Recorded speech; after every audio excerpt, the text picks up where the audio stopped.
Hello, everyone. I tried to hide it when it said meeting 3. This is the 4th meeting, so your eyes are deceiving you.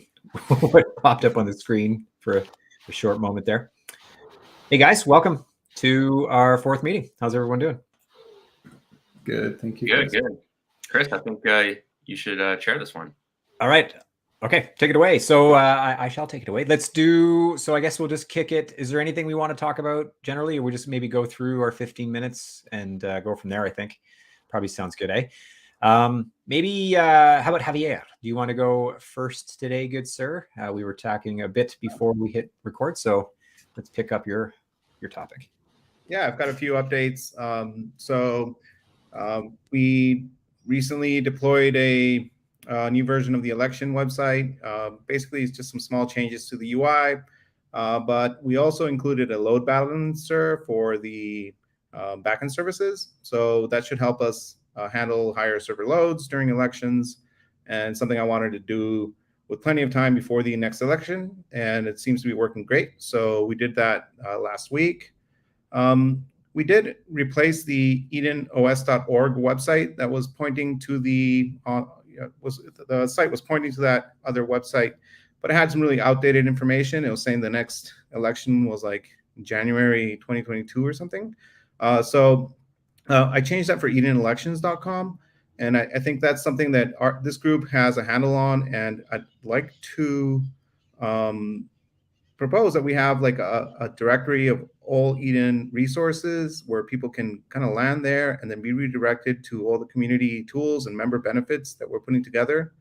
And I know Wax is behind that project and it's still kind of work in progress, but I'd like to, be able to have more control over the Eden websites and just coordinate so that we can make sure to be inclusive of all the different projects that are happening in Eden, and all the different initiatives can be listed there somehow, right?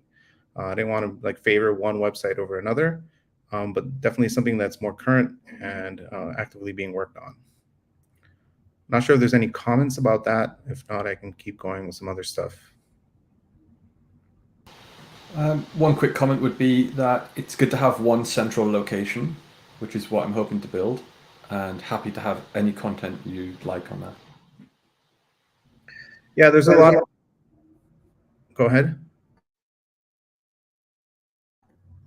There's a lot of really cool initiatives. And to like Jesse's point, like what are the member benefits of being an Eden member?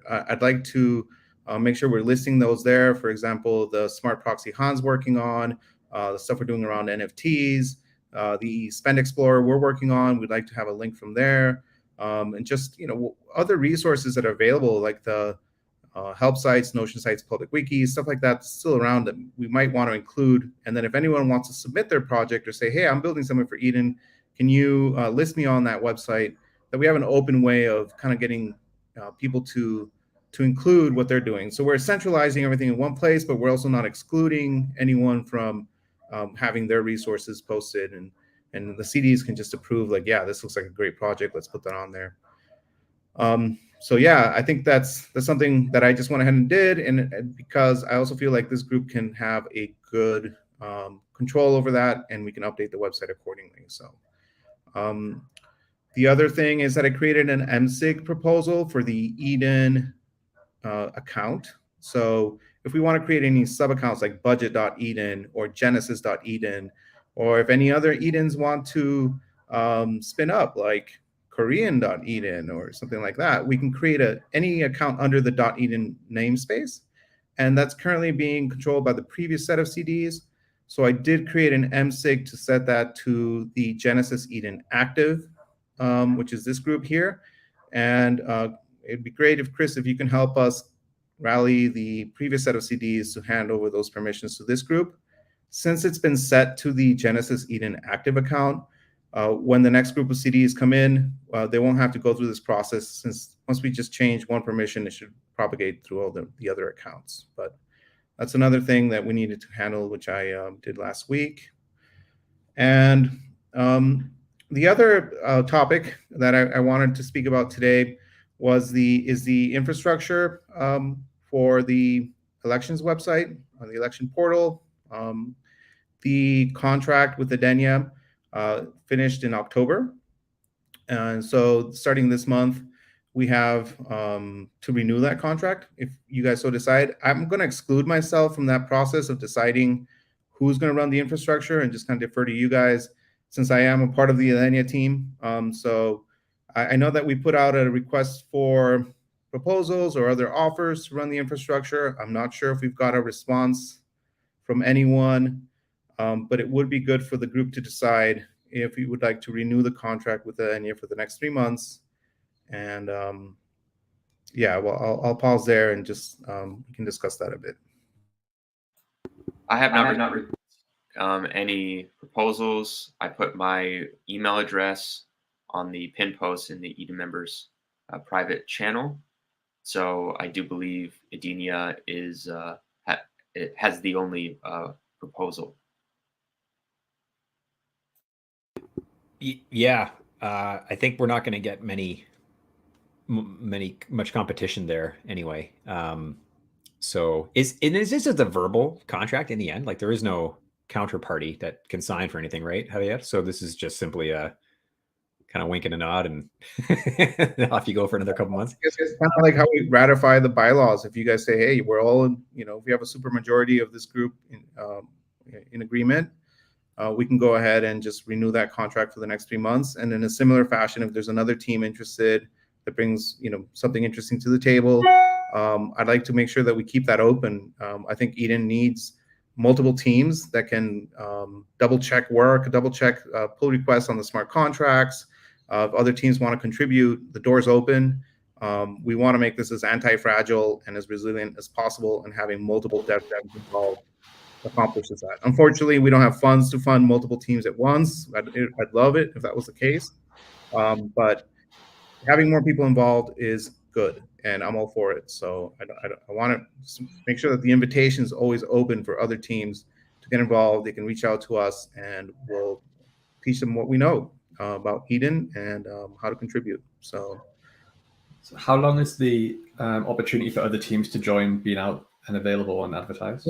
What we've done is we've renewed the contract for 3 months, but it kind of overlaps for the first month of the next CD's term. So if the next set of CDs, they have a month to figure it out. It's not like, hey, you guys were elected, now here's this problem you have to deal with. At least we give them a month to open that process for any new applicants. And we're kind of going in 3-month cycles, which coincides with the election terms, but also kind of 1 month overlap with the next set of CDs, so that they don't get met with this responsibility of, well, who's going to handle the infra without having proper time to figure that one out. So okay.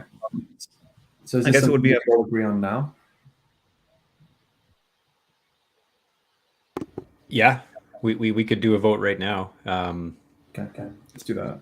We're 1 month in. We're 3 days or 3 or 4 days here ahead of the 1 month anniversary of our term. So should we all raise our hands in favor of Edenia continuing for 3 months? Sounds good. Can I modify that proposal and make it longer? Because I don't know if it makes a lot of sense for every chief delegate group to do this. So maybe if it was like 1 in 3, it's still decentralized. It gives Edenia time to plan logistically long term. Because every 3 months cycles, I don't think it's a healthy software development cycle either.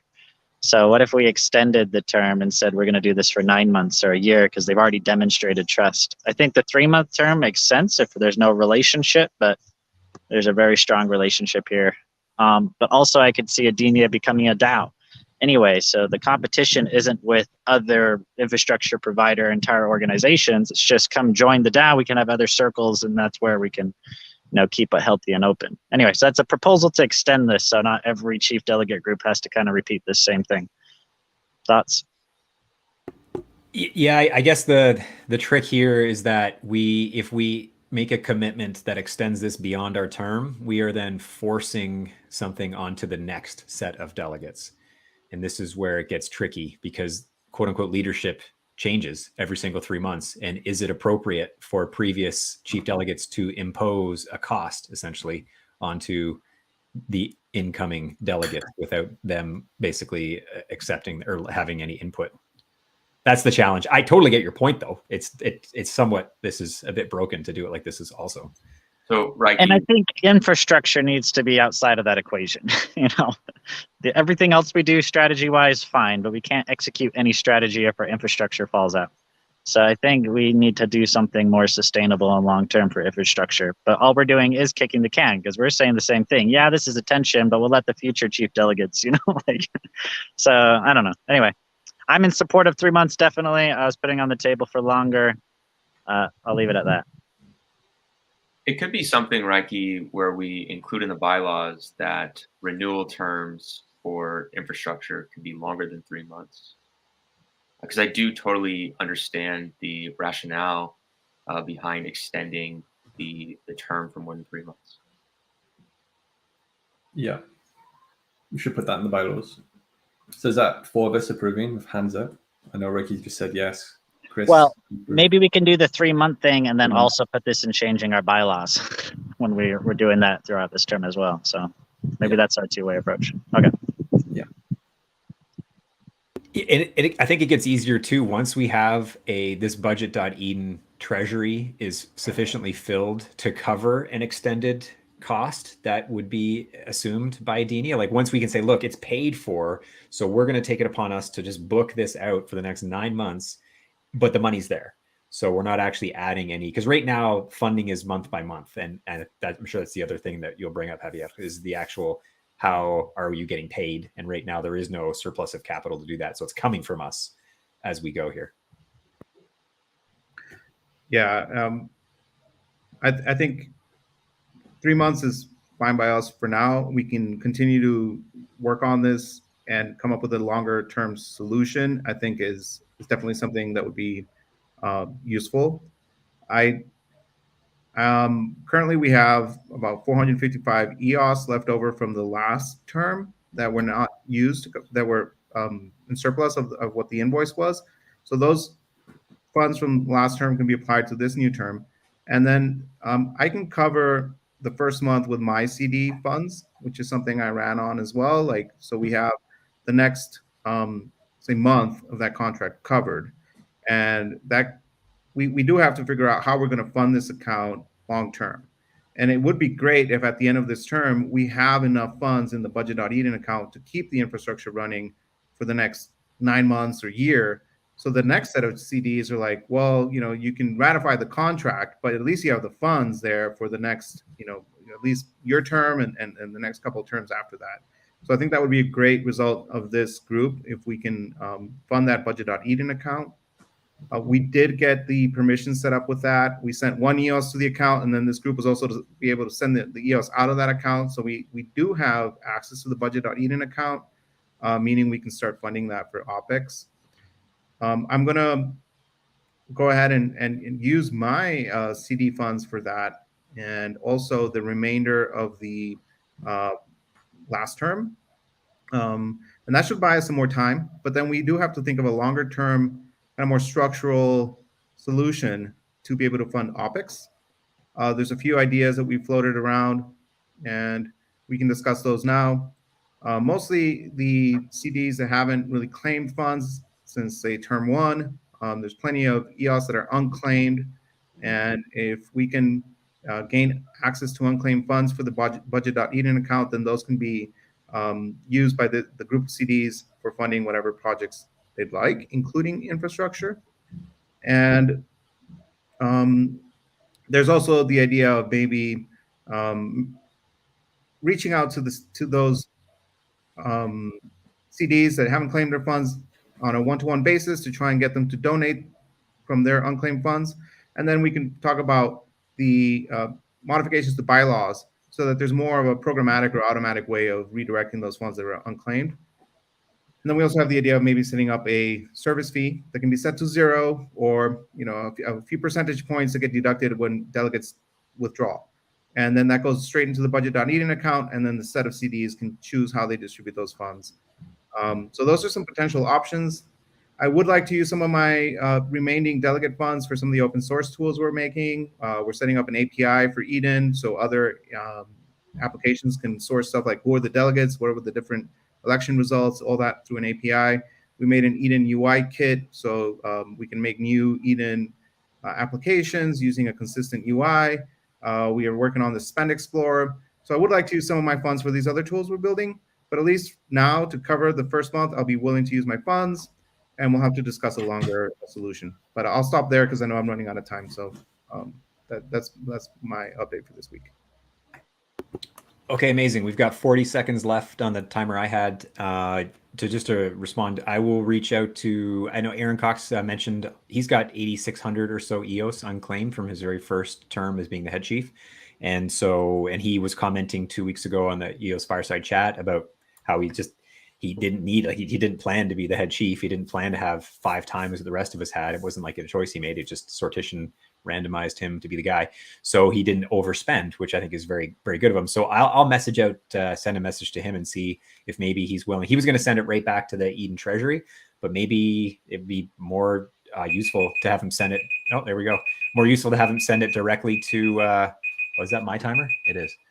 Directly to this budget.eden account. So I'll take that away as a to-do. You're on mute, Javier. Oh, that's 5 months of infrastructure costs. We're covering our term plus the next term, if we get this month covered. So that's just one delegate can donate the unclaimed funds, and we've got 2 terms covered for infra. Okay. And that'd be great. I'll take that away as a to-do. Let's go over to Waxa. Do you want to go next for the next 15 minutes, good sir? Sure. So quickly, do we have a document set up where we can start adding our suggestions to the bylaws for this term? It's the one. Not as yet. We can make one.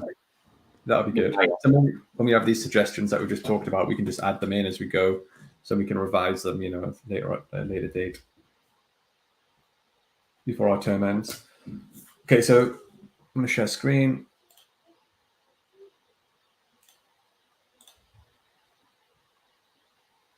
Okay. Can you see Miro? Oh, it might not be on stream yet. Let me just check that. There, thanks, Chris. Okay. So this is the layout I'm going for at the moment, and I'm looking for suggestions and input. So this is the Eden Elections website at the moment. We've got Home, Eden Process, Blog, Educational Material, and Contact Us. The next section will be Eden on EOS. Under there, we're going to have an Elections tab, which is going to be a page itself, which then primarily links to the Genesis tab, the Genesis website, so you can go through the election process. Then have the members side, which will explain how to join, etc., but also link across to the Genesis community. Under that will be 2 other categories, one for layer 1s. On that page, it's going to provide opportunities where layer 1s can spend funding. There'll be an opportunity for layer 1s to share their opinions on a blog post, etc. Then there'll be the Chief Delegates page, where it'll highlight each of our proposals, a bit of background on all of ourselves. This section will also always link to the Genesis community sections for our accounts. From there, we'll have a link and a section on the OPEX funding. So how's that being spent? What's the priorities of that fund, and all the information and everything that we discussed about it and want to portray about it.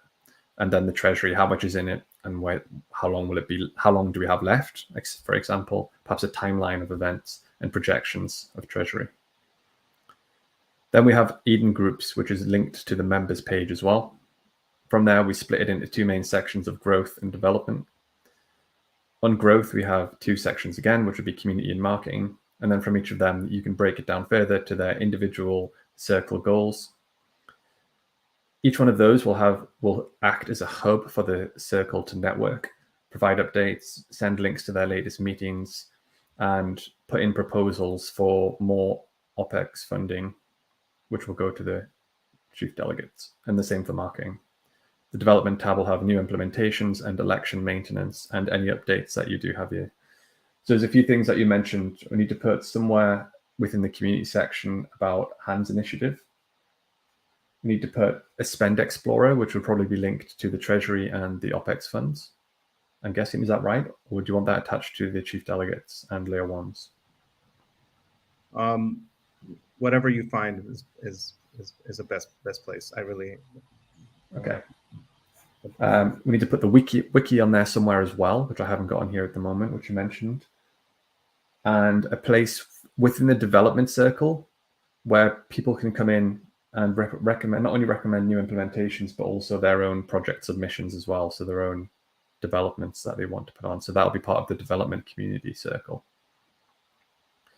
Does anyone see anything I'm missing or anything they'd like to add? Because the next step for me would be to redirect the Eden on EOS.org website to the Eden Elections site once this is all in place.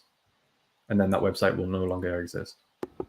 Can you zoom in a touch just on the, and maybe remove that add key information thing? Oh, that big thing there. Skip it. There we go. Awesome. We've got a list of open source tools that we've already put together. I'd like to send those to you, Wax, just so you can get an idea of what kind of resources we'd like to share, maybe in the development circle, and maybe that can help you put together a directory there. Brilliant, thank you. Open source tools. So what I'm hoping for is to have probably a login portal where the circle leads of community and marketing can log in and manage these groups, and then each one of these subcategories would have their own potential circle lead, and you yourself would have logins for the development league, so you can manage your own page. That would be the goal. I'm not sure about the technical side of it at the moment, so I'm going to set up the basics. You can use the Eden member check script. I don't know how to run that, so that's another thing I need to find out about the member check script. If that's needed, because hopefully if the circle leads can accept certain people applying through the website via a video call, for instance. So maybe if the technical side is too much for me, but we'll see. Perhaps you can help me with that, Javier. Sure. We've got a Eden member script in JavaScript, Eden member check JavaScript, and then we've got the smart contract check. So there's a way of making a call from a website. We can discuss it later. Brilliant. Yeah, that sounds great. Excellent. Yeah, so anything I'm missing? Anything that you'd like to see on this page? Anyone? I'd like to see just represented as the different groups. So you have growth as one, but this is what I think we're speaking to in previous sessions about having 5 or 6 or 7 like main categories within Eden. So main communities to go join. So I think growth would be one of those communities, right? At least this is the lens I'm holding right now. So what I would like to see is, group B or culture B or DAO B, whatever we're calling it, C, D, E, F next to growth, because then I just think it makes a more complete map. If you're asking for what to add. So if the goal here is a whole map of the ecosystem and how funding flows work, because then I see that growth could be asking, the chief delegates for operational funds, but then any one of these DAOs could as well. So it's like one of the reasons for these DAOs. And this is a little bit like Polkadot with parachains, how they're like auctioning off parachains for their communities. And these are like the official chains of Polkadot in a way. So this is a similar process for Eden to have like, what does it mean to be an official DAO within the Eden community? And maybe part of that process is receiving operational funds from the chief delegates. So this is another reason for why people might want to show up to the Eden community, is to establish one of these cultures, DAOs, communities, whatever, and then petition chief delegates for funding to grow out the Eden ecosystem, etc. So anyway, that's part of the map I'm seeing, and I'd like your thoughts and feedback on that too. Sure. So if I go up to here and look at this layout, for the growth section, the community is going to be the main circle, for instance, in this subsection with all the subsections. So for any of these subsections to appeal for funding, they have to go to the community lead first. So they all come together and agree under the community circle. And the community circle teams up with the marketing circle and then goes to chief delegates to request funding. So these two are linked under growth. So growth had its leadership as probably the election process that only won. And then each of these circles, the small ones, can put forward proposals, which then go to the Eden election, which led to the leadership selection for the growth circle, if that makes sense. So yeah, definitely. What I was suggesting is that there's more things like the growth circle, so to speak, that could have completely different ways of doing what you just described, for example, that could all be part of the Eden ecosystem. So how about you give some examples? So I think you had some great examples last week of what these other circles could be named. Yeah, sure. So, for example, one circle could be about art collecting and NFTs, and it's all about the whole NFT journey. So, why is the NFT of sovereignty important? So, why growth is looking at community across its factions and marketing. This community is just fully focused on NFT art collecting / the powers of NFT with Sybil resistance and those conversations that are happening there, etc. So that's a big faucet of Eden that could exist as its own DAO with its own circles, just like you have laid out there as growth. So that could be, art collecting, NFT, whatever you call it. Another one might be, Chris, you're talking with the independents and the US, the delegations there. And the other one could be, okay, well, how do we take the Eden tools in real life to towns that are fed up with, Republican versus Democrat, and they want to experiment with new governance systems? Like how we communicate that, how we hold space for that, how we welcome people into that story, all of that is totally different from, currently what Eden's, expressing. So what if we welcome this into the community by saying each one of these cultures could be its own DAO within the Eden infrastructure? We all share that same process of electing and being civil resistant, et cetera, et cetera. That's what makes us Eden. But then we can have, does that make sense? Is that a more complete? Yeah. So I think I've got that under community tab here. So it's under the growth section, but it's because growth is still a primary goal for community itself. Always, I guess. Unless you want to say specifically small. Yeah, group. Maybe Reiki is trying to say that these other groups should have a separate and unique leader and not necessarily under the growth leadership. Okay, so Reiki, okay. Yeah. Right, okay, so... And to decentralize that process. I mean, heck, using this analysis or this analogy, another group could come up with exactly growth. They would say, we're also growth, but we're going to do it differently. We're going to organize differently or whatever. We want to be another DAO in the Eden ecosystem. What I'm saying is what process do we design to say that anyone can show up from anywhere in the world, join the Eden process, put up a proposal to be, a new DAO in this ecosystem? What does that look like? So I'm trying to map out the journey of people not knowing anything about Eden, showing up here, creating with us, and going on that journey together. So that's where my mind is always at, is I'm trying to look at what does that journey look like. But if that's already established, then it's not inviting for other groups to come in there and be like, hey, I think we can do growth entirely differently. Anyway, I feel like I'm taking way too long to explain this, so I'm going to stop here. No, I think I understand what you're saying.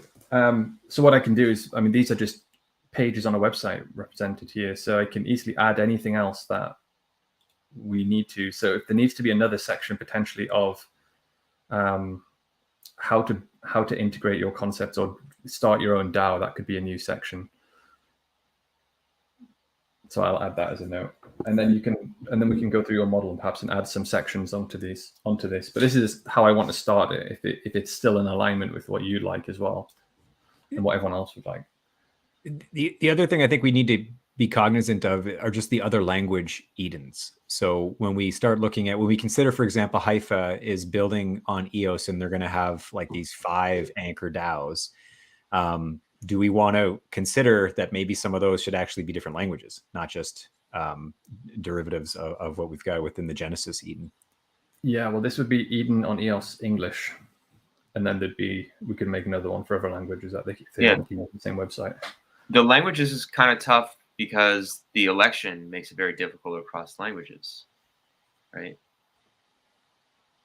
Right. I'm more thinking just with the way the Haifa tool. I'm more specifically thinking more about that, and because I think in Reiki's mind, and correct me if I'm wrong, Reiki, but I remember you mentioned that the anchor DAOs a while ago and how do those get filled out?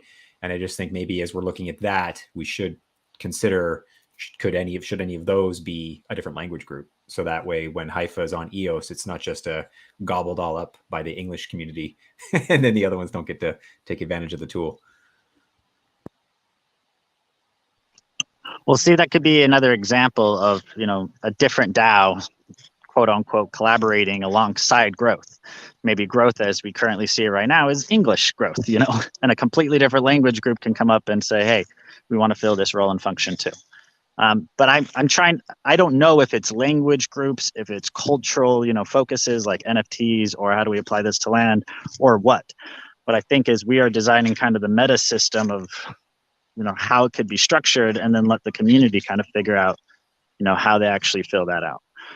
So I was wanting to leave it more open to say what you've done with growth is fantastic, but let's just say that is a model where we could have 12 of these or whatever number, right, all existing within Eden. And then it's a little bit more flexible that way, if that makes sense. Sure. All right. So on before I close it off, does anyone have any objections for me to make this? I've taken all your points in. I think, Reiki, probably might be worth having a chat with you one-on-one to make sure I've covered exactly what you would like as well. And leave room for the expansion to what you're suggesting. But is there any other objections or additions? Can you zoom in a bit more, Waxa? Because I can't really read. There we go. But the different under community marketing. So writing, social media, website, videos. Those were just really hard to read. I just wanted to. Yeah. So these sections aren't going to be there at the start. So these circles need to be occupied by people. Certain things like Eden Fractal, that can be started. That can be officially started quite quickly. NFTs, if that's what you're doing, Jess, you're involved with that section, then that's something you can pursue with your circle. Gaming won't exist because it can be put in when it's needed or suggested by the community. But it's what I'm proposing. It's an example of what that might look like. Someone firing fireworks outside my house. Certain things like website need to be maintained, but with regards to development, new implementations and election maintenance are essential components. So this is the most important circle to start with, and then the growth one will be added after. Yeah, my feedback is just keep moving forward with what you're doing, and we can always tweak it. Like in the end, if this is additions to the website, because you have control of that site, you can always make changes. Like I think progress is progress at this stage to provide more resources, and then refinement and changing it a bit can always happen later. That's my feeling. Go with what works for now for you. Okay, cool. There's our timer.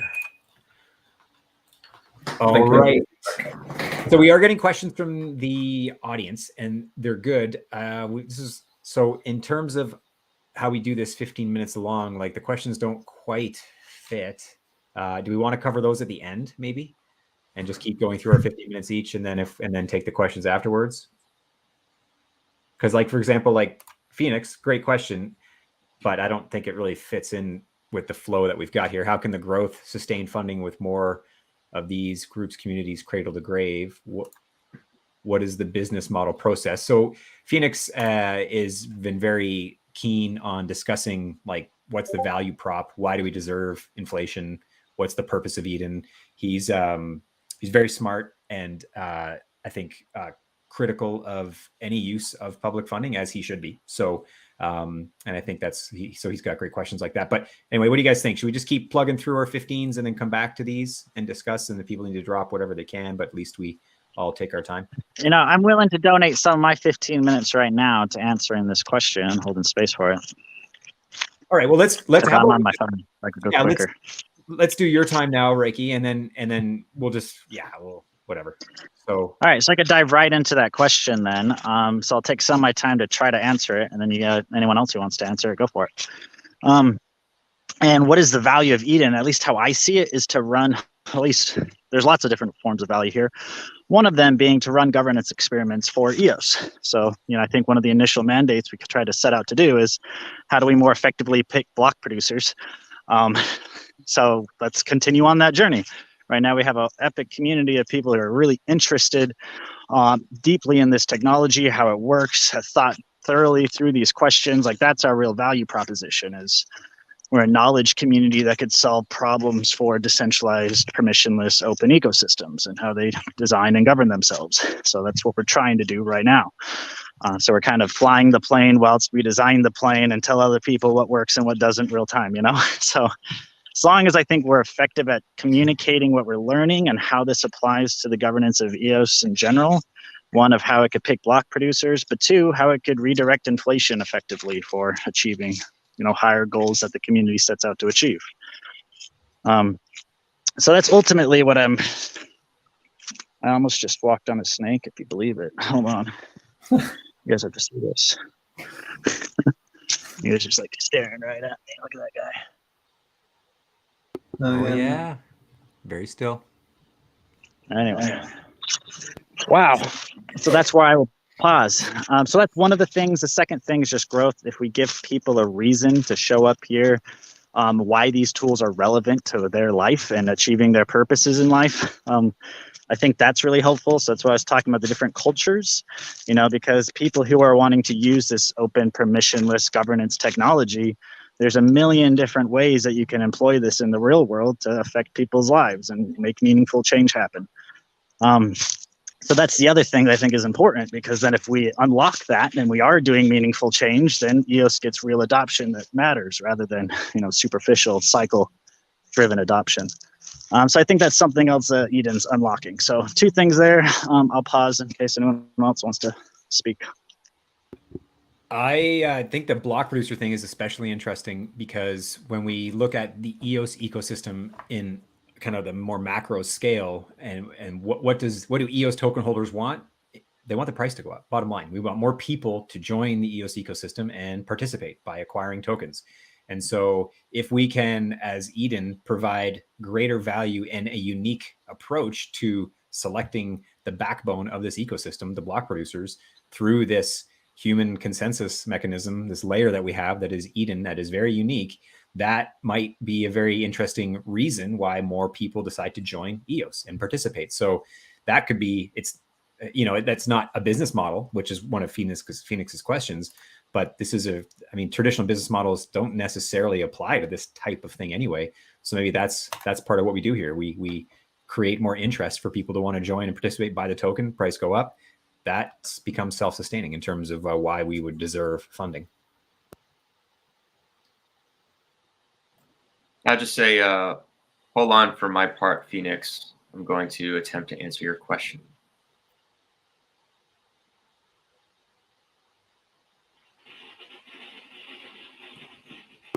Okay. Sorry. You are gonna. Phoenix has got some other points here, but I don't want to take too much of your time, Reiki, and we can use mine for this. He said it doesn't sound like money would flow into the network because of Eden. Well, that's actually the point that I just made. Is it might flow into the network because of Eden, because we would draw in more people. And then why would I pay for Eden if it wasn't subsidized? What services would I use? You don't. So as a token holder, why would you pay? I think we just explained that, where if Eden can be used as a means to draw in more interest from the outside crypto community who wants to then participate in our ecosystem, that's one reason why Eden should be subsidized. And the other is this civil stuff, which I'm sure Jesse will talk about, where Eden can provide now a very unique value proposition to other chains. And so for other users to want to participate in this Eden, to have a civil stamp that they can take with them to other games and other ecosystems. So that draws people into Eden. So there's a reason maybe you'd want to subsidize it.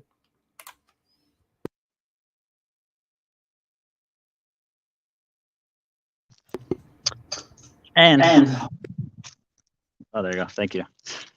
And hopefully solving real problems for real people, because then all of this helps make it real. Otherwise, what are we doing, right? So in my sense, that's what I'm really trying to focus on, and what I will bring to my session right now is I want to bring a proposal for updating our bylaws for how the process of joining Eden looks like. So I'm bringing up a paper here. I put it in the Telegram chat for people who are active there, so I want to use some of my space to actually talk about the real relevant questions that's alive in the community right now. So I put a proposal before that I want to bring to you guys all right now and to discuss with you.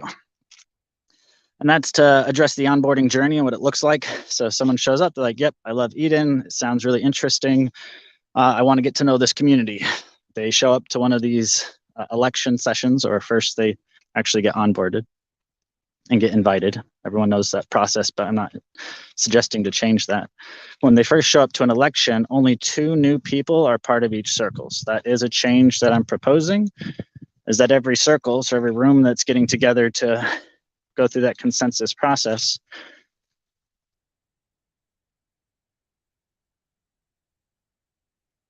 I think we lost audio. Oh, okay, you're back. When did you lose audio? Just about when two people are in a room in a circle and they do the consensus process. Okay, so two people are new. Everyone else actually understands the process. So I think that's really important because I think we also run into this. I mean, I did in one of my circles where it seemed like a lot of people didn't understand the process or what it was, and it was a little bit confusing. So I think this would help make that so that wouldn't be the case ever, because the room would always be a super majority of members who have already been through the process.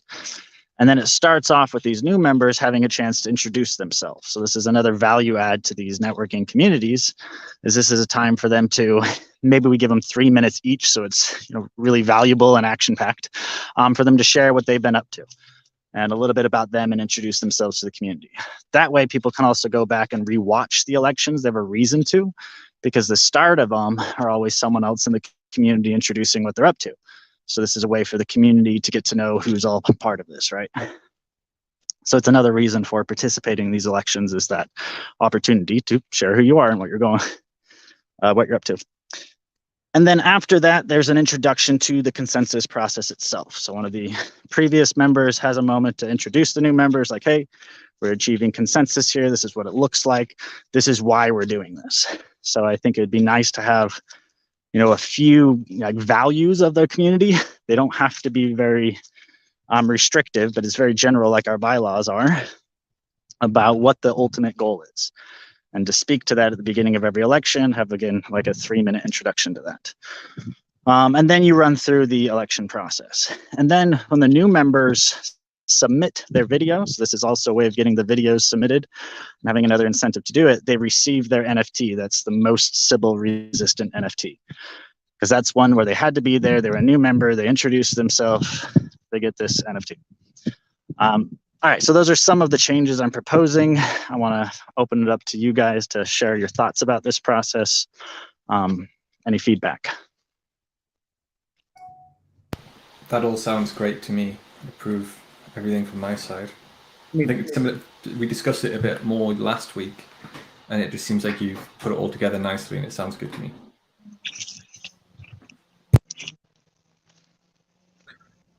I like the idea of drawing up a roadmap and designing and improving on our current process. The only issue we've had with bylaws in the past is that a set of delegates proposes bylaws, and then the execution and programming of that becomes costly and just not very viable. So ideally, we'd have something like where we could phase this in, kind of like phase 1, phase 2, phase 3, and be able to really study the technical viability and what the implications are.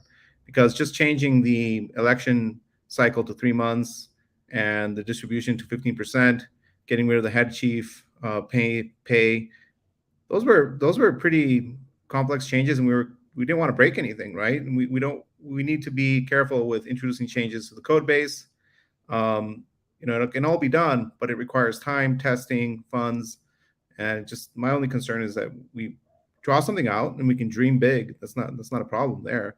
It's just, the implementation is something where we really need to be careful. If we change bylaws for the next set of CDs, we're kind of putting them on the hook to execute that. And there's technical implications to all this. You don't have to share it with me now, but whenever you do get a chance, or if you want to point them out right now, could you tell me the areas of this plan that would be more heavy technically, or more difficult, or more challenging, and maybe there's ways that we can lessen that and go about it differently? So I'm just proposing the roadmap. I believe this is not technically challenging, but that'd be great for you to be like, actually, that part's pretty difficult, and maybe we can rethink it. So I'll share that with you in the Telegram chat a little bit more clearly, and we can go from there, unless you want to respond right now. I mean, I'd like to take a closer look at it before I give you a definitive answer. But if we have different tiers of members and we're messing with the room randomization and how do we create rooms, like that can become somewhat complex. And the other thing is we don't want to introduce any changes that could break something, right? So the code is pretty brittle. We don't want to, mess something up. So we have to be very careful with changes. It seems to me, well, first of all, I love the way you're thinking, Reiki, and this ties in really nicely with that Miro board that I did. So I think what I should try to do, or if you're up for that, is I can synchronize more cleanly the specifics of yours into that. So change that. So then we've got this flow chart that attempts to capture what you're thinking plus what was already there, which was based on what Luca had suggested in terms of how we could make this work. And then that thinking how this actually could come into fruition or actualization is when we do. So Luca's Telegram bot, his bot is going to be a new way to randomize. I think we'll have to check with him now, but it's definitely a new way to create the room video. So it won't use Zoom; it'll use Telegram, which does a lot for us. The main thing is it makes it easier, first of all, because it's going to be in Telegram, not Zoom, and everyone can record and all that's just simplified. But also gives us the ability to have longer room durations. So I think one of the things that's required to make that work, Reiki, is to have more time in a meeting so we don't feel as rushed, where it's only 45 minutes and you got to introduce 2 new people. That starts to become tight. But if we could say it's an hour and 10 minutes for that first round, well, then it becomes a more enjoyable experience. But it seems to me when we roll this out, we should almost, and have you correct me, but I think it makes sense to try to bake this into what Luke is trying to do. And if we are going to make a bigger change, try to do it in one foul swoop, where we just try to, like, is it more work to make kind of all at once change and then make sure it doesn't break anything? Or is it better to piecemeal it off and then make changes? Or it kind of depends, I guess, eh? As long as you test everything end to end and make sure everything's working thoroughly, right? I mean, you have to, the more things you change, the more variables, the more risk you introduce, the more, tests you have to do. So, I mean, I'm interested in learning more about this, and then I can give you guys my official opinion on all this. That's from a tech perspective. I don't want to jump in too soon and come to a conclusion. And it might be good to put together a cost for it as well. Then we can see whether we can start the treasury straight away. It's also something that if we decide to propose a set of bylaws and the next set of CDs kind of are responsible for implementing that, we have to make sure that there's a willingness to do that and that they have the capabilities to do that. If not, there could be a risk there. So it has to be something that the general community is in agreement with and that we know will have support across multiple terms. Yeah, I like the idea. I don't want to like poke holes in it. I'm just trying to. That's exactly what we should be doing, is poking holes in it. So there's, I'm put up a proposal. Let's poke all the holes in it and let's fill those holes before, we go forward with it. So keep poking. In terms of the costing piece, I am going to be, I've half drafted a proposal for the next Pomelo season, and I'll finish that very soon, for Edenia to use to raise funds for open source code development, which is exactly what this would be. And so I think in terms of, and then CDs, whoever the CDs might be, will be able to decide how to hopefully spend those funds that Edenia raises. Edenia will just keep that and keep a publicly disclosed amount that's in that coffer. And then as current sets of chief delegates decide to, like, let's work on X, like, which could be this, then dedicate those funds to which would be open source code that the other Edens could then use. And that is a perfect Pomelo pitch. And we're not going to obfuscate and confuse the idea of our OpEx budget with, which is just beneficial to this Eden, with open source code development, which has happened before. So that'll happen. That'll be coming out this Pomelo season, and be a good place for all of us and all Eden members to help donate towards, to pay for what this is, Reiki. Any last thoughts, Reiki, on your time? Because we can eat into the next a bit too. Just last thoughts. This is what I'm thinking. So again, keep sending me messages. Some of you already have. I appreciate that. So I'm approaching this from the cultural lens. Why do people want to be here? What does the onboarding journey look like? How do we add value at each stage of that journey so we make this thing meaningful? So if you have any suggestions for that, certainly about the onboarding process, because that's our main point of, that's the main thing we're doing right now, is just onboarding. So that's definitely the place to start and refine and make. Anyway, so if you have anything, send it to me. I'll end it there. Send it back to you, Chris. Awesome. Thank you. Okay, let's take it over. I'll go last, and then I'll use a lot of my time to dig into, I think, a lot of the comments here. So patience, definitely appreciated from those in the comments, because the flows of, we want to kind of individually focus on what we're talking about, but we don't want to neglect. So appreciate your patience, and we'll get to all these comments, which are great. Jesse, you are up. All right. Hey, everyone. I want to build off of what Reiki said. Our meeting last week, it was when shortly after that meeting, I had one of these rare moments in my life where it's like the emoji head exploding when I finally realized the difficulties of the problem and the viability, at least in my mind, of the solution. And so Reiki had mentioned that, okay, 2 new members per room. He called them circles. I think that was a little confusing. We're using circles to differentiate between groups that could get funded on Eden, and the election rooms are something else. So I just wanted to clarify that. And I also, if you haven't been following in the Eden members chat, I do want to thank Chris and Luca for talking with me and others in the chat to think about some of the design decisions for this new plan. And part of the plan is, like Reiki said, 2 new members per election rooms. They get an NFT. If you haven't been following, this is going to seem confusing to you. So I'm going to just try to take a couple steps back and describe what this process, the way I see the future of Eden. And so if you go through an induction, you are not officially a member yet. You're only officially a member until you get this non-transferable NFT. We're calling it an NTT. And to get an NTT, you must join an election. And your vote does not yet count for consensus. And this is a protection mechanism, because if there is high value for joining Eden, that means that a lot of people are probably going to try to attack Eden by joining.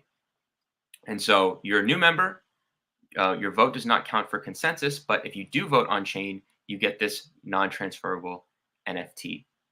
And it's a unique non-transferable NFT for each of our election periods, which is every 3 months.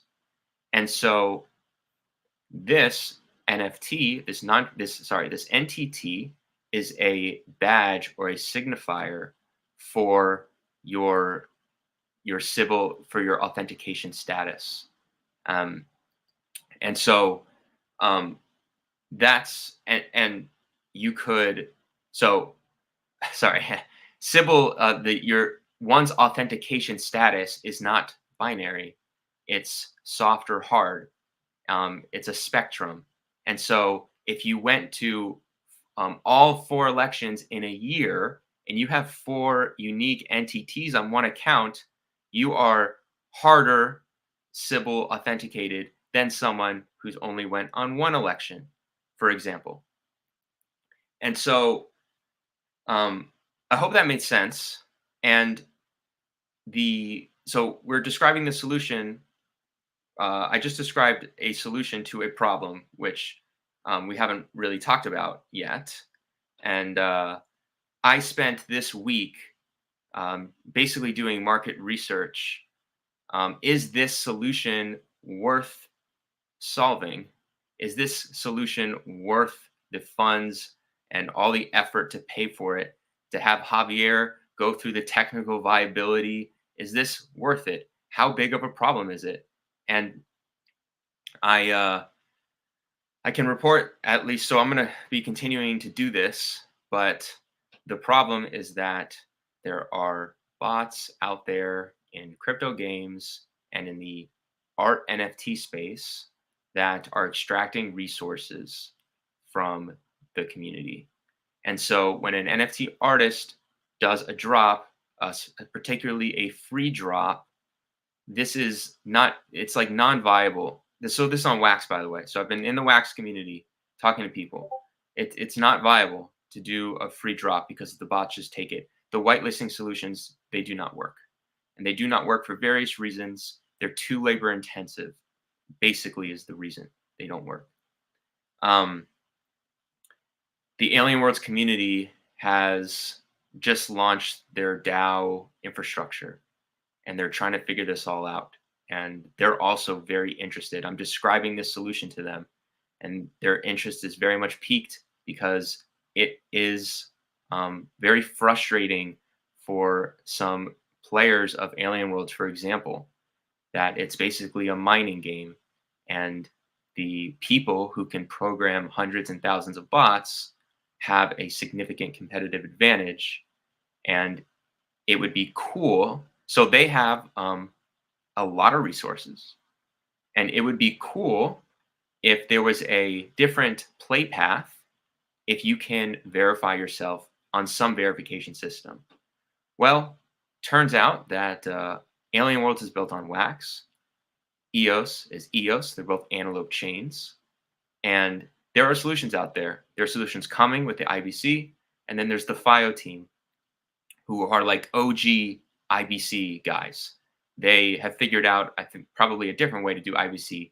Anyways, there are very strong community members in Alien Worlds who I've spoken to that want to get this funded. And there's two things that need to get funded. There's, from our side, building the tech spec to be able to do this. And then there's the FIO side, or whatever the IBC side is, that they can plug into EOS and have their Wax account be authenticated through an EOS Eden on EOS account. This is possible. From the FIO team, they've already showed a proof of concept that you can link Wax and EOS accounts. I'm sure it's not going to be so easy, but it seems like that team is capable of doing that. And so I think our next step is writing up all the details, so technical people like Javier can look at it. And I think that the problem is big enough. So there's Wax, but there's also companies in the Web 2 space as well, like Twitter, for example. There's the bot army problem is my other project, the Bees, is an alternative to using bots to promote social media content, for example. And so this problem is it's a very big problem, and we I think have a unique solution, or I know we have a unique solution, because fractal democracy is a unique solution, and we use that as our foundation to offer this civil protection service, or this potential civil protection service. So one of my goals, so we need to obviously document this, and I want to get your guys' feedback. I've been thinking, sometimes companies build in stealth, right? Like, they have an idea, they haven't gotten market traction yet, they haven't really achieved first mover advantage yet. I feel like that's where we are. I think we have an amazing concept, but it could be copied. What do you think? Do you think that we should really publicize? For example, so I considered, should we make a web page to describe what this process will look like in the future? Or do we wait until, okay, can we even build it? Is it built? And then when we're ready to onboard users, do we build that web page? What do you guys think about building in stealth versus, not? So Jesse, when we last talked about this, I think I suggested building a timeline for your idea, having a description of what you want to achieve, and then timeline of what you've got planned. Yeah, but the idea is still on there. Do we put the idea on there? Do we put the idea out there? Yeah, so this would be on the separate section under your community focused around the NFTs and whitelisting aspect. So you're not afraid of another group taking the idea? Because they're going to have to build a whole Eden to make it work. This idea is leveraged. Open source. Yeah, okay. And build a community around it and have it work with IBC and do elections and sure, it's open source. I don't think there's risk there. I think not a first mover either. You're not the first person to do this service. And I agree that what Eden has is really hard to replicate. And if we build this in the open, we're going to have real-time feedback. We're going to have better market fit because we can take into consideration all the validations that people can provide. I'm all for open source, sharing ideas. No need for stealth mode, in my opinion. And people will join Eden now in advance. Like the advantage of publicizing what this is going to turn into is we start to get people to join today who don't require necessarily like, okay, well, if I need to be an Eden member, and in fact, if I join today, I don't have to go through all these extra hoops of waiting because I'm not a voter the first time. Right now, if you join Eden, you are a voter the first time. So there's an advantage to joining now and skipping the line, so to speak. And another note might be that since you are building a circle around this project, it's not just you working on it alone. Other people joining Eden can start to help with developing it as well, putting it in place, Okay. getting games on board, etc. So we should make a web page then, and we need to, or I would like to lead some of the non-technical documentation here to describe all of the design decisions. So, for example, one of the design decisions is 2 new members or pre-members per room. That's a limit. That means if we have only 10 rooms, then only 20 new people can get authenticated in one election period. So these are very important design decisions, and we need to pick some. I've been sharing, so I don't know how much time I have left, but I do want to share 3 minutes. Great. Okay. So Nefty Blocks, for example. Nefty Blocks is very interested in this. I've had 2 conversations with Juan now, and he was. So here's the 2 main criticisms we're getting from this idea. One is I don't want my users to have to wait 3 months to get authenticated. My retort to him, and by the way, I was on that side of the fence and I flipped now to the other side of the fence. And my retort to him was that we're accustomed. So he's in the NFT drop space, Nefty Blocks, very, very big on Wax. We're accustomed to having our users get authenticated for each drop, for each collection right away. Whereas this would be potentially just one. They'd have to do it just once and never have to do it again. And so that is what I told him. And him, for example, he didn't want any more hard civil than that. He was really thinking of user experience. He didn't want his users to have to go again. When I told him you just have to go once and that would be it for the rest, if he set it up that way, he was cool with that. He also really liked how you can pool, like the NFT creators can pool their community members into one decentralized, call it whatever, whitelist, member list, whatever you want, and that could revolutionize the NFT artist outreach capabilities. And so that's one. The other big one is obviously you have to show your face on camera, and that's not cool for some people. And I told him, like, a system is not perfect. There's no perfect system. We're making decisions. We're making trade-offs. Yes, you do have to show your face, and it's going to exclude some people.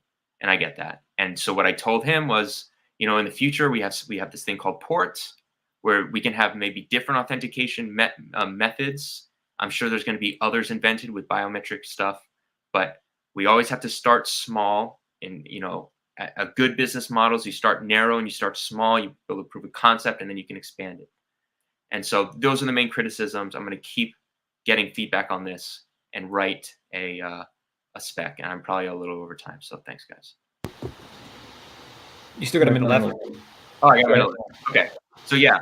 So the last point is I think we should make a big move here. I really do. And I think that whatever it's going to, so if Javier does the tech spec, he says, okay, it's going to cost this much, then maybe it's unrealistic to do this by the end of our term. Maybe it has to be next term. Maybe 8 weeks is not enough to do research on this. Maybe it is. But if it is, then we can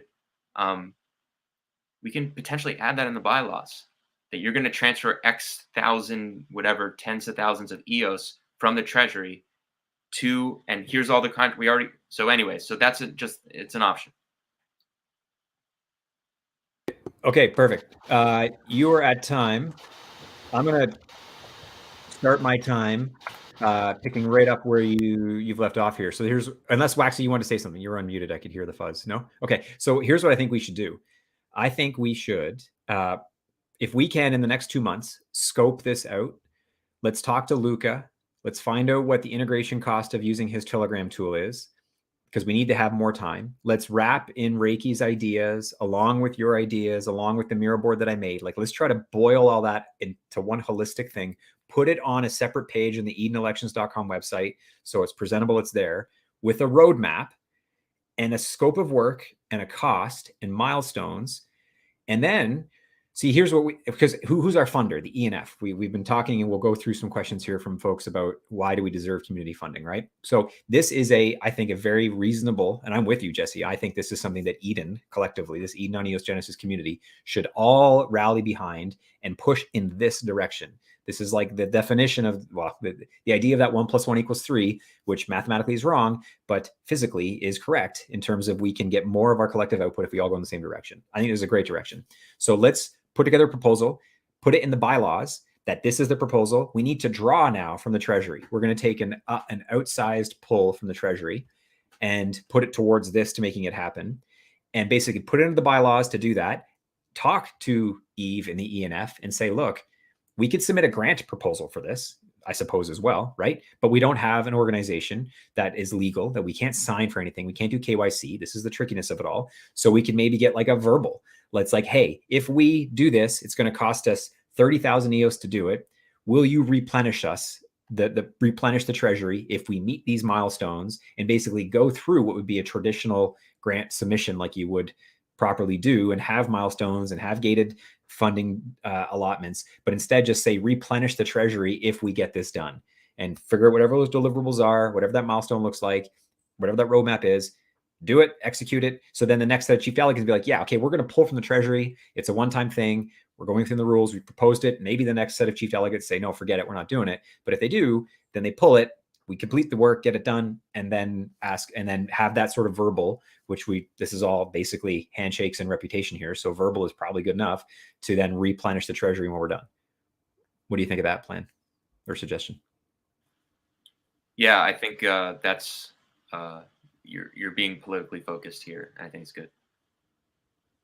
It just makes sense. I mean, yeah, maybe it's political. I just think that seems like a path that we could take that might get sufficient buy-in from the community and give the ENF something that they can attach to as like a good justification for funding. Like if we actually follow a really proper process to build this out. My only point would be that we shouldn't not do it if the ENF don't agree to give us funding. We should still go ahead with it. Sure, but I mean, yeah, okay. Let's plan B. Let's not give him an out yet. You've already conceded. There's negotiation 101. Well, no, we gotta. Anyway, I'm teasing. But any Javier, does that make sense in terms of just the development process that you think is possible? Yeah, I'd like to definitely check out the documentation we can put together describing this, and there might be some small changes that can make it a lot easier to implement. So kind of identify those areas that have the most complexity, that have the highest level of effort, and just to make it more viable to implement and less costly. Just identify those areas and propose maybe some alternatives that could still be just as good. Javier, sorry. How detailed do you need this document to be? Like, Well, I think we've already got a lot of it drawn out, and there's a couple of areas that I find a bit complex. For example, the randomization with 2 members that are new in each group, and the logic behind that. Also, being able to vote, but that vote doesn't count for consensus. That's a little, ideally, like the simplest way is like, hey, you can join the election. You just don't have the NFT yet until you've voted, right? So you go through the same process we have right now. We don't have to change anything. Once the election's over, you either have the NFT or not. So we can still check, hey, did you get the NFT? Are you civil, what's your level of civil resistance? And we kind of keep the same process we have in place. We just add another layer of NFTs on top of it. So we don't have to modify the base layer. We just issue the NFTs accordingly, and we can check against that. Now, I understand there's been a lot of discussion, a lot of thought into how we can make this better by having these new members, 2 per group, and then they can vote, but that vote doesn't go for consensus. And there's reasons behind all that, right? I'm just saying that there's also a lot of changes to our smart contracts, our logic. How do we randomize this? How do we identify new members? Then we have to move new members to old members. All these changes seem a little complex. So just try maybe to have a first iteration that's simple, and then we can build off it, right? And just something that's easy to implement. Yeah, I just want to give a justification that if we do not allow the new members to vote, then the chief delegates cannot be captured by potential sophisticated attack. Yeah, the risk caveat, and we lost Reiki. He'll come back, I think. The risk is that if we allow any new account to vote, then we could be swarmed with a bunch of bot accounts the day before, 36 hours before the next election. So they have 12 hours to just swarm us with accounts, all opt in. We have to freeze the system to recognize this, because once the election starts and all these bots can start to vote, they could basically capture the whole thing up to the end, and we won't be able to. And now that we're changing, a lot of the smart contracts are being updated such that it's the active.genesis account. Like right now, we still don't. This is why I don't think, until we've really formalized all this, we don't want to make it so that the next set of CDs automatically assume the active permissions. We still have this. We're here. If we see something happens, we're not handing it over to the robots. I think so. That's the risk anyway. But I do acknowledge that the first iteration of this would be they could still vote as we're ramping this up. And I do get how we want to do this gradually. And so, yeah, thank you for giving your feedback, Javier. If we can, have a very thorough verification process where, we participate in the induction process, and I know it's timely, it's costly, but if somehow maybe we can outsource this work just to a group, or somehow have an incentive to validate new users, and having a swarm of new users sounds wonderful to me. I mean, for Eden, right? I'd love to have more users, real people though, of course. Yeah, the human ones. Yeah. Well, that was something you were talking about, right, Jesse? Was adding a service essentially. Like right now, it was the joke that I'm the one who's providing the service by looking at all the videos. I do it just because I'm curious, not because I'm trying to really catch people cheating. But maybe it's something that could be more deliberate. And in the end, there's this perfection is the enemy of progress, and we just need to accept the fact that we're not going to have every outlier in every attack vector solved. And so, to your point, Javier, maybe we just do it. Let's just ease into it, make one change, and then worry about, because that whole member table, that status, I feel like that's a variable that's not really been played with much. And that's where I think you could then start to use that, where we've got 10 options between 0 and 9. And I think we've only used 1, right? 1 or 2. Yeah. We can also have a induction process, and then after the induction, a check. And if that check doesn't pass, they get kicked out, right? So there can be another tier of verification. And we have the remove member function. So, okay, we got all these new members this week. Great, let's check them out. No, they look fishy. Well, they can go through the process of getting removed if they're not necessarily real. I'm just trying to find simple ways. I'm not trying to redesign this. I'm just trying to find something. What do we have already in place, and how can we leverage that without having to modify it too much? So I've been convinced that the induction process is not sufficient for civil protection. Yes, someone can check it after the induction happens and potentially remove that member if it's kind of obvious, if their camera's not turned on.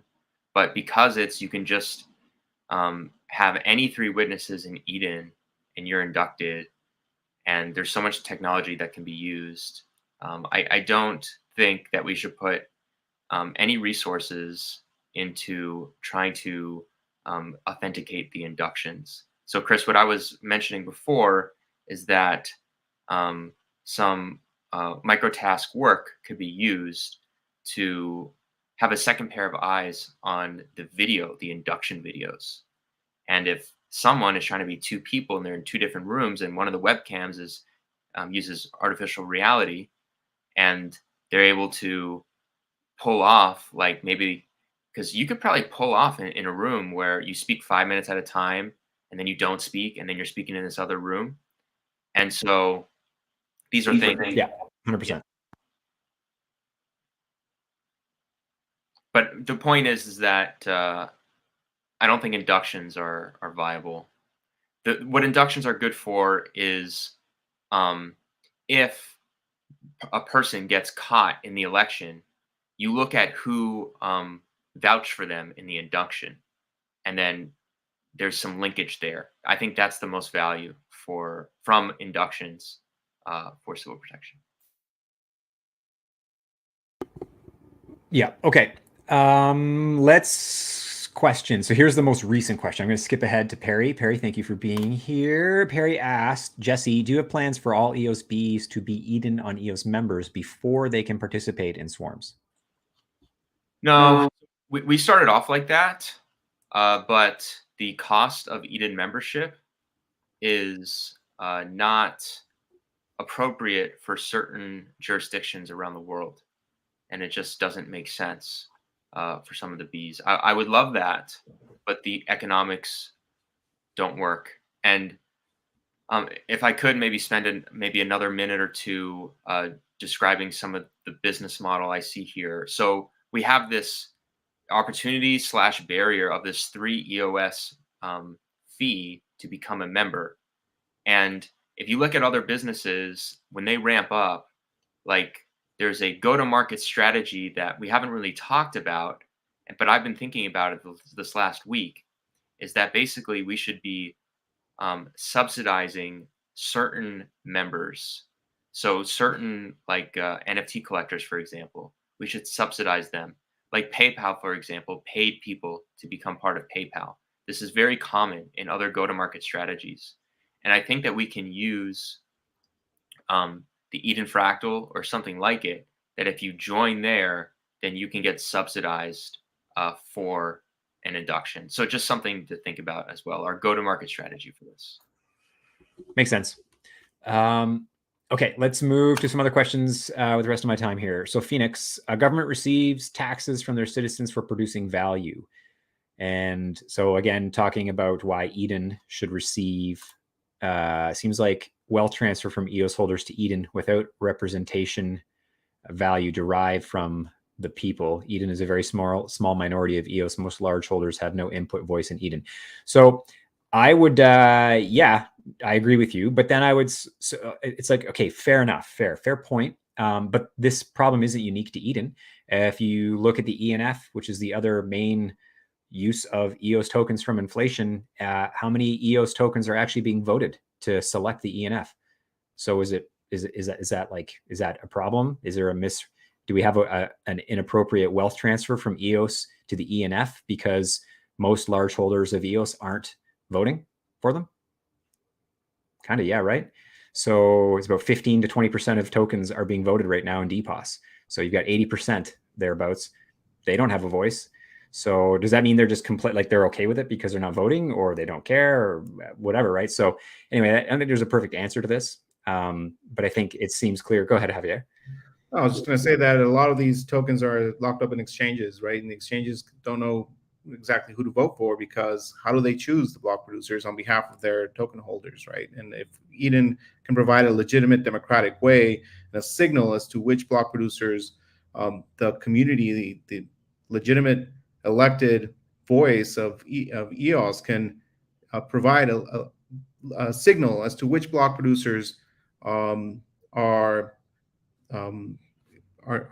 good for the ecosystem, and then other players which are currently not voting can use that. Like, okay, we're going to vote for those block producers that Eden members have selected or chosen. So there's a democratic process, which is a representation of community members, that other players in the ecosystem which don't vote can then use to vote and have like a legitimate way of justifying why they're voting that way.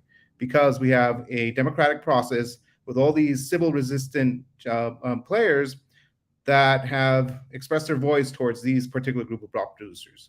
So I think Eden has a good way of providing just a signal to other players in the ecosystem as to which block producers are favorable, and they can choose to go with that or not. But it's definitely, for me, one of the most representative and legitimate ways to represent the community. 100%. Yeah. And this will become most useful and powerful when we have it where it's multi-language, like when we can start to leverage the other language communities, Edens, and compile those voices to then have real humans helping to select block producers. I think that's like the holy grail. Hard to get there. That's hard to achieve, but I'm with you on that. More from Phoenix. It is easy to say Eden is worth it if you don't hold significant value of the network on a relative basis for Eden. I would wager that ratio could easily 100 to 1 in terms of actual assets under personal management. So basically speaking to how many EOS do Eden members hold, I actually would disagree with that potentially. I think I think that's just a huge leap in assumption to make that decision. I think there's a lot of high net worth Eden members. I know of a couple who have a lot of EOS and they participate. But I don't think that necessarily, like, again, to Javier's point, there's a lot of tokens that aren't necessarily participating. Does that mean that those that do participate have a diluted voice because it's not the total? I mean, if that was the case, then any democratic election should just be thrown out the window because you're getting less than 50% participation of the population. So I think you have to give a little more credit to and more weight to those that actually show up and participate, even though it might not represent the entirety of the tokens that exist. What else do we have? More from Phoenix. Would be interesting to see performance-based distribution of tokens for Eden organizations. Yes, that would be. I again would ask, I think all these questions should be applied to the ENF. No offense. I don't want to cause FUD, but any of these questions should be directly applied to the ENF. We see how are the tokens exactly being used? Where's the performance-based metrics? On that question as well, it's something that the chief delegates can monitor if, say, you're referring to the individual circles. If they are requesting funds greater than their minimum operating costs, then it has to be justified, and the chief delegates have to decide to delegate extra funds to that group. So it has to be worth it in the eyes of the chief delegates. Right, that should happen naturally. If the chief delegates should expect, like ideally speaking, I guess, that the group requesting funds can show some KPIs and stuff. Yeah. What else? There was this one here. So the new legend, Jian, is confused about the naming convention. And yeah, like Eden is like the process. Eden on EOS is this community. We are the Genesis Eden on EOS community because there are now other Edens on EOS being formed, Korean especially, and Chinese. So that's what those names mean. And then what else do we have here? Phoenix, it's fine to pay for sustaining Eden, but you got to have measurable KPI value for justifying continued funding. That's fair. I totally agree with that principle. And this is where I think this idea of adding what we're talking about a lot of time here about this Sybil tool that could be this Eden process. So beyond selecting block producers, beyond adding value to the network from that view, which becomes something that might draw in more individuals who are curious about this human layer on a decentralized blockchain, which really doesn't exist as far as the governance structure that's truly democratic. Like we have a human layer on Wax. They have an OIG. Those are humans.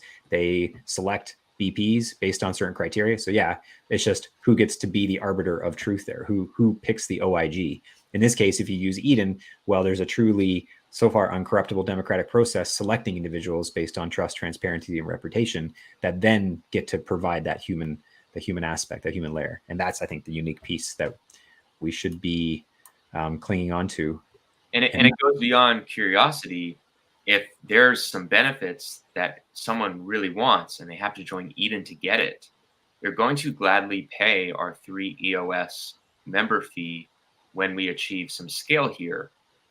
If the carrot is juicy enough and that's where the business model, the revenue comes in through new member fees. Yeah. Phoenix says you can't just hold meetings and say work was done, maybe paying a flat fee for new members. And I don't think that's necessary. I agree. You can't hold a meeting and say work done. This is how working is planned. But the members want to join, I think, a lot of this civil stuff. So if we separate the two, the BP and the governance influence that Eden can have, but that's one whole other thing, and not everyone's into that. But just the Sybil tool, we've got a lot of gamers in blockchain, we know that, and having this, everything that Jesse's been speaking about, I think is a great reason why someone might want to join Eden to take advantage of this Sybil defense. The key is to bring this tool that is Eden, and the APIs that you're talking about, Javier, are awesome, because now once IBC is in play, and then other chains can, I mean, so how does that work? Do they require IBC to be able to pull from the API? No, right? No, they could read directly from the chain and validate.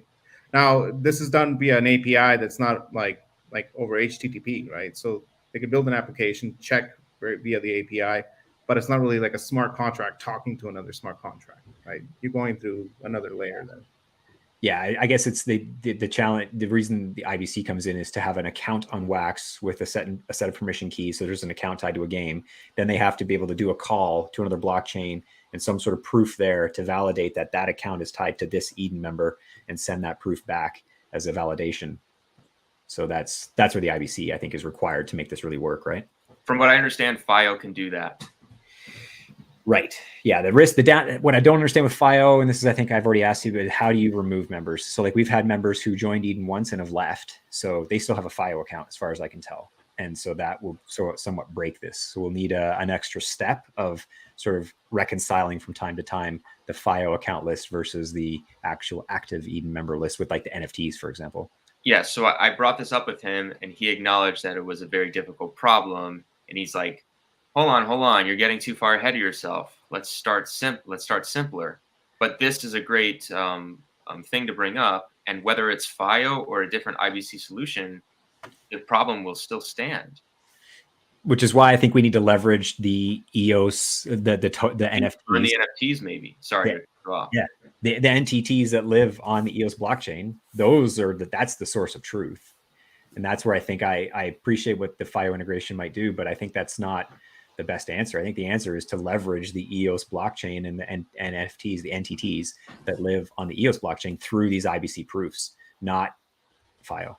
But what if someone gets an NTT, is later removed, the NTT is already in their wallet? How would that work? There would be, so there's a way to reconcile the current member table. Like part of the proof should include drawing the status of that account from the member table, matching that with an NTT, and then sending back a result to the other chain. So you would reconcile current member table with NTT in ownership. Does that sound very difficult, Javier?